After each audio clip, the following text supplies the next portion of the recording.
جیسے ہی ہم نے موت کا ذکر سنا، اللہ اکبر، موت کے حوالے سے ہمارے ذہن کے اندر یہ ہے، موت مطلب تکلیف، موت مطلب مصیبت، موت مطلب بے قراری، موت مطلب بے چینی، موت مطلب عذاب، موت مطلب تاریکی، موت مطلب انسان کے لیے مصیبت۔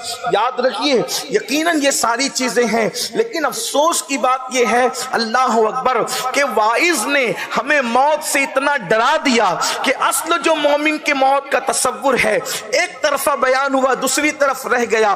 اللہ اکبر، یقیناً فاسقوں کی موت ایسے ہی ہے جیسے آپ نے سنا ہے، کافروں کی موت ایسے ہی ہے جیسے آپ نے سنا ہے، لیکن آج ایک مومن کے احسان ثواب کے لیے محفل ہے تو ذرا مومن کی موت بھی تو سن لی جائے کہ مومن کی موت کیسی ہے۔ ایک ہی بات یاد رکھیے، حضور سے وفا کرے، حضور سے سچا عشق کرے، سب سے کٹ کر کے حضور کے ہو جائے، اسی طرح جو تصور سرکار مفتی اعظم نے دیا ہے، مجھے اپنی رحمت سے تو اپنا کر لے، سوا تیرے سب سے کنارہ کروں میں۔ اگر کوئی ان کا ہو جائے تو موت کیسے آتی ہے؟ بخاری شریف کتاب الزہد کا وہ حدیث مبارکہ جو ہم نے آپ نے بار بار سنی ہے، آئیے اس کے آخری حصے کی طرف چلتے ہیں۔ میرے آقا صلی اللہ علیہ وسلم کے دیوانوں، مومن کی موت کیسی ہے؟ مومن میں نے وہی بتا دیا آپ کو اشارتاً، اس لیے کہ وقت میں اتنی گنجائش نہیں ہے کہ مومن کی تشریح کی جائے۔ مومن وہی جو عاشق رسول، اختصار کے ساتھ یہی، جو حضور سے سچا عشق کرے، جو حضور سے سچی محبت کرے۔ ہاں وہ اپنی نیند کے اندر فجر کی نماز ترک کرنے والا مومن نہیں، جو انسان اپنے آپ کو خود مومن سمجھتا ہے اور اپنی نیند پر فجر کی نماز قربان کر دیتا ہے، ایسا مومن نہیں، ایسا مومن نہیں جو اپنی آنکھوں کو عورتوں کا حسن دیکھنے کے لیے وقف کر دیتا ہے، ایسا مومن نہیں جو پاپ اور زنا کے اڈوں کو آباد کرتا ہے، ایسا مومن نہیں جو شراب کے اڈوں کو آباد کرتا ہے۔ مومن وہ جسے مصطفیٰ جان رحمت مومن کہے، ہاں وہی مومن جس کے بارے میں قرآن کہتا ہے قُل لِّلْمُؤْمِنِينَ يَغُضُّوا مِنْ أَبْصَارِهِمْ۔ مومنوں کی شان تو یہ ہے کہ وہ اپنی نگاہوں کو نیچی رکھتے ہیں، کیونکہ اللہ نے فرمایا اے محبوب مومنوں سے کہہ دو کہ وہ اپنی نگاہوں کو نیچی رکھیں۔ وہ اپنی نگاہوں کو نیچی رکھنے والا مومن، وہ نماز کے وقت مسجدوں کو جانے والا مومن، وہ مصطفیٰ جان رحمت پہ درود پڑھنے والا مومن، وہ نیند ہی نہیں بلکہ اپنی جان سے زیادہ مصطفیٰ جان رحمت سے عشق کرنے والا مومن، ایسا مومن بخاری شریف کتاب الزہد کے اندر حدیث پاک کا آخری ٹکڑا ہے جس کو ہم بار بار سنتے رہتے ہیں، لیکن یہ آخری حصہ ہم سے چھوٹ جاتا ہے۔ وہ آخری حصہ کیا ہے؟ اللہ کے رسول مصطفیٰ جان رحمت غیب دا نبی صلی اللہ علیہ وآلہ وسلم فرماتے ہیں کہ اللہ تعالیٰ نے حضرت جبریل کے ذریعے سے مجھے یہ پیغام بھیجا کہ اللہ پاک فرماتا ہے مجھے کسی کام کے کرنے میں تردد نہیں ہوتا۔ توجہ کریں، یہ مومن کی موت ہے۔ اگر یہ موت ہم سن لیں تو کبھی ہم موت سے کراہت نہ کریں، کبھی ہم موت سے نفرت نہ کریں۔ مومن کی موت کیا ہے؟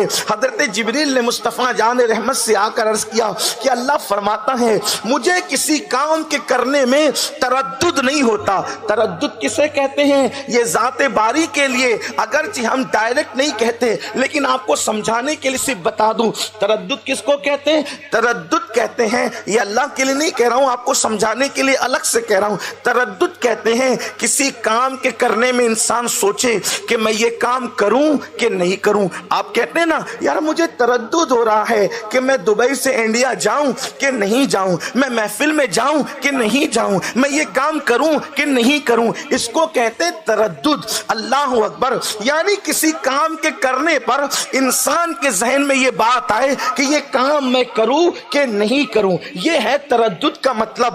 حالانکہ ہم اللہ کے لیے ادب کی وجہ سے اس معنی میں بات نہیں کرتے، لیکن چونکہ حدیث پاک میں آیا ہے ترددی، اللہ پاک فرماتا ہے مجھے کسی کام کے کرنے میں تردد نہیں ہوتا، سوائے ایک کام جب میں کرنے لگتا ہوں تو مجھے تردد ہوتا ہے۔ اللہ فرماتا ہے ترددی، کسی کام کے کرنے میں تردد نہیں ہوتا، لیکن ایک کام جب میں کرنے لگتا ہوں تو مجھے تردد ہوتا ہے۔ وہ اللہ جو کن کہہ کر کائنات پیدا کر کرے اسے تردد نہیں ہوتا، وہ اللہ جو زندہ سے مردہ اور مردے سے زندہ پیدا کرے اسے تردد نہیں ہوتا، وہ اللہ جو ابو جہل کے گھر میں اکرمہ جیسا صحابی پیدا کرے اسے تردد نہیں ہوتا، صحابی کے گھر میں یزید جیسا جہنمی پیدا کرے تردد نہیں ہوتا، نبی کے فرشتوں کی جماعت بھیجتا ہوں۔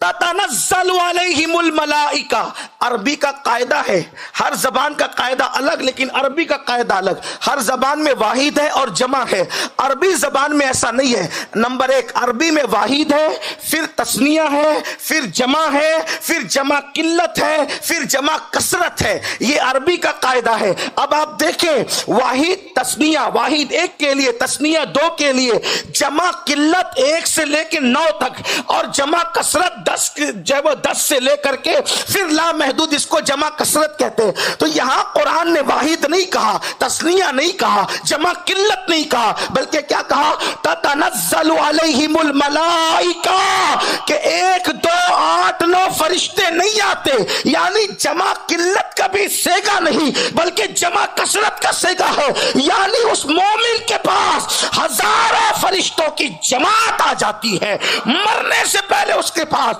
ہزاروں فرشتوں کی جماعت آتی ہے۔ لوگ کہتے ہیں یہ سب سے بھاگتا کیوں ہے، لوگ سوچتے ہیں یہ ملول ملول کیوں ہے، لوگ سوچتے ہیں یہ سب سے جدا جدا کیوں ہے۔ ارے نادان، اب اس کے سامنے وہ جو فرشتوں کا جلوہ ہے، حدیث پاک میں آتا ہے، جہاں تک اس کی نظر جاتی ہے وہاں تک اس کو فرشتوں کی قطار نظر آتی ہے۔ وہ گم سم جو رہتا ہے تو وہ فرشتوں کو دیکھ کر، یعنی وہ چاہتا ہے کہ ہم یہاں سے ہٹے، کیونکہ وہ جلوہ آقا علیہ السلام فرماتے، فقیہ ابو اللہ سمرقندی، یہ بخاری کی حدیث نہیں ہے، یہ فقیہ ابو اللہ سمرقندی نے تنبیہ الغافلین میں لکھا ہے، ایسی خوشبو لاتے ہیں فرشتے ساتھ میں، اور ایسے جو وہ نورانی چہروں کے ساتھ آتے ہیں کہ مومن ان کو دیکھ کر حیران رہتا ہے، حیران متحیر رہتا ہے، یہ مومن کی موت ہے۔ تو پھر قرآن کیا کہتا ہے؟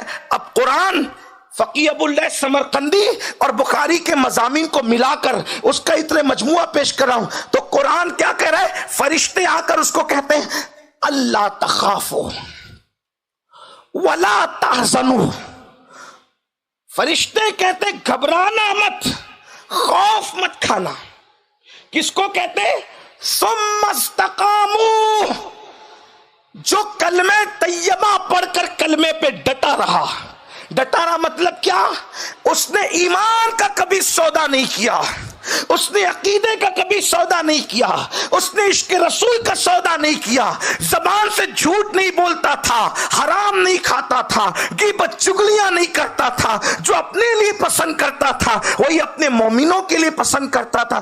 ثم استقاموا کی تفسیر میں بہت تفصیل ہے، یعنی وہ دین پر ڈٹ کر اپنی زندگی کو گزارتا تھا۔ تو فرشتے اس کو آ کے کہتے ہیں اللہ تخافوا ولا تحزنوا وابشروا بالجنت التي کنتم توعدون، فرشتے کہتے گھبرانا مت، خوف نہیں کرنا، وابشروا، اور اس جنت کی بشارت لے لے جس کا تجھ سے وعدہ کیا ہے، یعنی زمین پر اس کو بیٹھے بیٹھے وہ جنت کے مناظر کی بشارت دی جاتی ہے۔ تو وہ بندہ فرشتوں سے، یہ تو قرآن کا مضمون مکمل ہوا یہاں، اور آگے قرآن بھی کہتا ہے نحن اولیاؤکم فی الحیات الدنیا وفی الآخرہ، پھر آگے مضامین آ رہے ہیں، لیکن یہاں آیت کا مضمون پورا ہوا کہ وَأَبْشِرُوا بِالْجَنَّةِ الَّتِي كُنْتُمْ تُوعَدُونَ، اس دنیا میں بیٹھے بیٹھے اس جنت کی بشارت لے جس کا تجھ سے وعدہ کیا گیا ہے۔ تو اب وہ مومن خود کہتا ہے فرشتوں، یہ جو تم جنت کی نعمتیں گنا رہے ہو، دیدار یار کی باتیں کر رہے ہو، یار کے دیدار کا معاملہ بیان کر رہے ہو، ارے یہ ملے گا کب یہ تو بتاؤ۔ تو فرشتے کہتے ہیں او ایمان والے، جب تک تو موت کی لذت نہیں چکھے گا اس وقت تک تجھے یہ مقام نہیں ملے گا۔ تو وہ مومن خود اس فرشتوں سے کہتا ہے او فرشتوں دیر کس بات کی ہے، ذرا جلدی کرو نا، میں مرنا چاہتا ہوں۔ تو ادھر مومن مرنے کی تیاری کرتا ہے، اس کے بعد اللہ اس کی موت کا فیصلہ کرتا ہے۔ پہلے مومن کہتا ہے کہ مجھے چلنا ہے، پہلے مومن کہتا ہے کہ مجھے چلنا ہے، اس کے بعد قدرت اس کی موت کا فیصلہ کرتی ہے۔ یہ ہوتی ہے مومن کی موت۔